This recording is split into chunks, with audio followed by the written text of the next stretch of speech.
Ashamar kafuun akkam jirtu kabajamtoota daawwattoota Gullallee Miidiyaa Neetwoorkii oduu keenya kan guyyaa irraa qabannee jirra. Oduu dubbisuun kan isin faana turu waan abboonnaa waa beekoti. Duraan dursaa hangafoota oduun isinitti hima.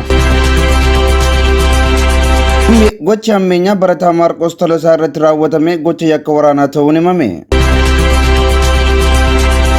Gareen fiinxaleessaa Amaaraa Faannoo ofiin jedhu Wallagga Ba'aa fi Horroo Guduruu Wallaggaa irratti haleellaa raawwachuuf qophiirra akka jirus himamee jira.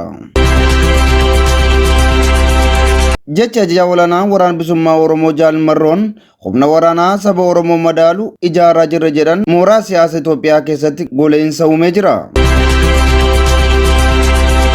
Gochi ammeenyaa barataa Maarqos Tolosaa irratti raawwatame gocha yakka waraanaa ta'uun himame. Mootummaan Abbaa Irree Itoophiyaa hoogganaa jiru godinaalee Oromiyaa garagaraa keessatti yakka seera idil addunyaan dhorkaman ilmaan Oromoo irratti raawwachaa jira. Erga gareen beekumsa maleeyyii kun aangoo qabatee as ilmaan Oromoo dararaa fi gadadoo barootaaf arganii hin beekne keessummeessaa jiru. Keessumaa immoo dargaggoonni gocha badii gareen kun raawwatuuf saaxilamaniiru. Erga baatii fulbaanaa bara 2023 kana Oromoon akkuma sabaattuu wantoota ceegaasisoo irratti raawwatamaa jira. Gareen fiinxaleessaa Faannoo jedhamu gara tokkoon ilmaan Oromoo gaaleelu qaamni biyya bulchuuf yaalaa jiru gareen PP ammoo yakkoota waraanaa kutaalee Oromiyaa garagaraa keessatti saba Oromoo irratti raawwachaa jira. Gochisuu kanneessaan guyyaa kaleessaa bakka darara qaamota mootummaatiin beekamtu magaalaa Dambidollootti as ba'uun gurraa fi ija uummataa siin geggeessamu daran rifaasisoodha. Poolisii fi qaamoleen nageenyaa Oromiyaa mucaa xiqqaa ol adeemaa barataa Maarqos Tolosaa jedhamu barnoota irraa qabuun ati seelii shaniiti jechuun kaampii mooraa waraanaatti dararaa turan. Ilma namaaf naasuu kan hin qabne gareen beekumsa maleeyyii kun daa'ima xiqqaa kanaaf osoo hin gaddi harkisaa qunca'ee madaa'uun akka irraa cituuf yakka waraanaa irratti raawwatan. Sana qofa miti seera qabiinsa hidhamaa idil addunyaa kabajuun osoo isaan irra jiru ilma namaa madaa'ee foonni irratti tortoree bakkeetti gatuun ilaalcha jibbiinsaa sabichaaf qaban mul'isaniiru. Barataa Maarqos yakka waraanaa irratti hojjetameen qaamni isaa ijoollummaadhaan miidhamuun carraa hamtuun kan isa quunnamte harki isaa hospitaala Dambidollootti irraa muramteetti. Mootummaan Abbaa Irree kun yakkoota waraanaa daran hamaa ta'e uummata Oromoo irratti dalaguu isaas itti fufeeti jira. Waggoota shananiif dararaa hamaa keessa kan ture sabni Oromoo keessumaa immoo gochi baatii fulbaanaa bara 2023 keessa sabicha irratti dalagamaa jiru immoo daran hammaataadha. Qaamni fincila uummataan aangootti bahee gaaffii uummataa deebisuun otoo irra jiru gochawwan badii hedduu cigaasoo ta'an sabicha irratti hojjechuun haamilee fi qalbii sabichaa cabsuuf yaalaa jira. Paartiin tolfata TPLF taate PP gochawwan ammeenyaa ilmaan namaa irratti raawwataman kan gareen ishee hoogganaa ture TPLF hojjechaa ture itti fufsiisuun yakkoota waraanaa saba Oromoo irratti dalagaa jirti. Ilma namaa jiraatti gubuu, qaama hir'isuu, mormarraa muruu, murtii seeraa malee fuula uummataa duratti rasaasaan ajjeesuu, manaa fi qabeenya gubuu fi kan kana fakkaatan yakkoota waraanaa ilmaan Oromoo irratti kan raawwataman bara kana jaarraa gareen beekumsa maleeyyii PP'n ta'uun hubatamaadha.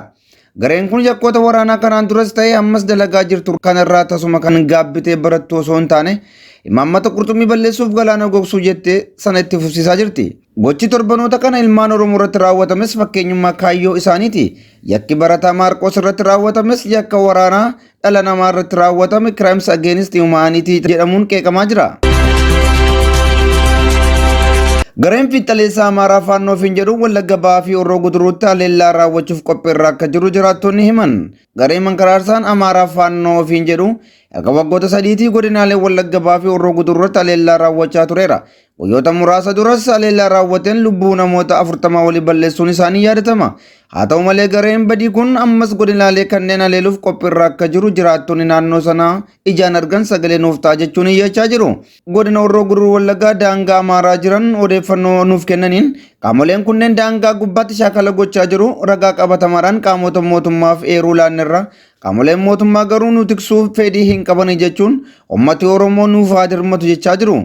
Haaluma wal fakkaatuun godina Wallagga Ba'aa gandoonni daangaa buree jiran qaamoleen nageenyaa kanaan haleelamuuf jirra jechuun sodaataa jiru. Akka maddi keenya nuuf himetti qaamoleen badii Amaaraa kunneen bakkoota garagaraan gara daangaa Oromiyaatti imaluun haleellaa raawwachuuf qophiirra jiru jedhame. Guyyoota muraasa duras humni badii kun rukutuuf akka jiru qaamota mootummaaf eeruu laannus mootummaan callisuu isaatiin qaamoleen kun lubbuu namoota hedduu nu jalaa balleessaniiru. Ammas seenaan sun irra deebi'uuf jira jechuun himachaa jiru. Qaamoleen mootummaa hoggaa eeruu laannus sodaa keenyaaf deebii nuuf kennu osoo hin taane nu sodaachisuun isintu dubbii barbaadaa jira jechuunis nurratti baacaa jiru jedhan. Mootummaan naannoo Oromiyaa garee badii kana akka qaama nageenyaa isaatti abdachuun waraana bilisummaa Oromoo naaf barbadeessa jechuun abdata. Humna waraanaa saba Oromoo madaaluu uumaa jirraa jechuun ajajaa waraana bilisummaa Oromoo Jaal Marroo Dirribaa mooraa siyaasa mootummaa Itoophiyaa keessatti gooleensa uumee jira. Bal'ina oduu kanaa akka armaan gaditti isiniif dhiyeessina. Ajajaa olaanaan waraana bilisummaa Oromoo Jaal Marroo Dirribaa dhiyeenya kana waraana Oromoo madaaluu ijaarraa jirra. Loltoota keenya harka 25 qofa fayyadamaa jirra jechuun isaanii ni yaadatama. Dubbii qondaala kanaa hordofuun mooraan siyaasa mootummaa Itoophiyaa walirratti gungumuu eegaleera. Kanaafis dubbii Jaal Marroon taasise kana kan sodaatan kaadiroonni mootummaa naannoo Oromiyaa shanee waggaa 5 guutuun waraanaa ture harka 25 qofaa jechuudhaan wal gaafachuu eegalaniiru. Erga waraanni harka 25 qofti raayyaa ittisa biyyaa fi poolisii Oromiyaa ofirraa ittisaa waggaa 5 guutuuf lolaa ture. Waraanni isaanii harki 75 gaafa dirreetti bahe maaltu ta'uuf jira jechuun yaaddoo keessa jiru. Yeroo baay'ee ajajaan waraana bilisummaa Oromoo Jaal Marroon lolaa leenji'aa lollee miseensa haaraa keenya immoo dugda diinaarraa hiiknee hidhachiisaa jira jechuun dubbataa turaniiru. Dafanii waa hubachuu kan hin dandeenye gareen beekumsa maleeyyii PP jechi qondaala kanaa tulluu guddaa ta'uun akka gaaddidduu du'aatti isaanitti ulfaateera. Carraa araaraa fi waliin jireenyaa turetti fayyadamuu kan dadhaban qondaaltonni PP gaaf tokko gocha badii raawwachaa jiraniif akka gaariitti adabamuuf akka jiranis bu'aan beekan fakkaatu. Kanaafuu waraanni bilisummaa Oromoo imala ijaaramaa fi leenjii isaa itti fufuun humna ittisa sabicha madaaluu ijaaraa akka jiran ajajaa olaanaan Jaal Marroo Dirribaa irra deddeebiin himaa turaniiru. Waraanni mootummaa Itoophiyaa garee fiinxaleessaa faannoo waliin walaleelaa jiru. Odeeffannoo loote galtoota naannichaa raayyaa ittisa biyyaa keessa jiraniin haguugamaa jira jedhame. Raayyaan ittisa biyyaa Itoophiyaan garee fiinxaleessaa obboleessa isaa gara kiiloo 4 dhufuuf barbaadu adabuuf gara Gondorii fi Baardaar imaluun isaa ni yaadatama. Wala nyaattuun maaltu ni dhibee jennus haalli isaan itti wal nyaataa jiran haala yeroo darbee uummati keenya Wallaggaa itti nyaatamee tureen wal fakkaata. Raayyaan ittisa biyyaa Itoophiyaa guyyaa dheengaddaa gara naannoo Amaaraa Daamooti malee guutummaatti barbadaa'eera. Barbadaa'uu raayyaa kanaaf sababa kan ta'e jabina faannoo osoo hin taane odeeffannoo qaamoleen garichaaf hojjetan kanneen masaraa mootummaatti dhiyeenya qaban qondaaltota waraana biyyattii fi maddeen odeeffannoo biyyattii insaa hojjetanidha. Akka maddi keenya nuuf eeretti raayyaan ittisa biyyaa hoggaa opereeshiniif gara naannoo Amaaraa imalu ajajoonni raayyichaa sabaan Amaarataan odeeffannoo kennuun gareen faannoo jedhamu akka salphaatti akka isaan barbadeessuuf haala mijeessaa jiru jedheera. Gochi guyyaa dheengaddaa naannoo Daamoot jedhamutti raawwatames kanumaas jedhameera. Waggoota 4 dura hoggaa mootummaa federaalaa waraana bilisummaa Oromoo balleessuuf lola labse odeeffannoo sobaa kennuun uummata siivilii kan ficcisiisaa tures wiirtuu odeeffannoo biyyaalessaa insaa fi ajajoota waraanaa Amaaraa ta'uun ni yaadatama.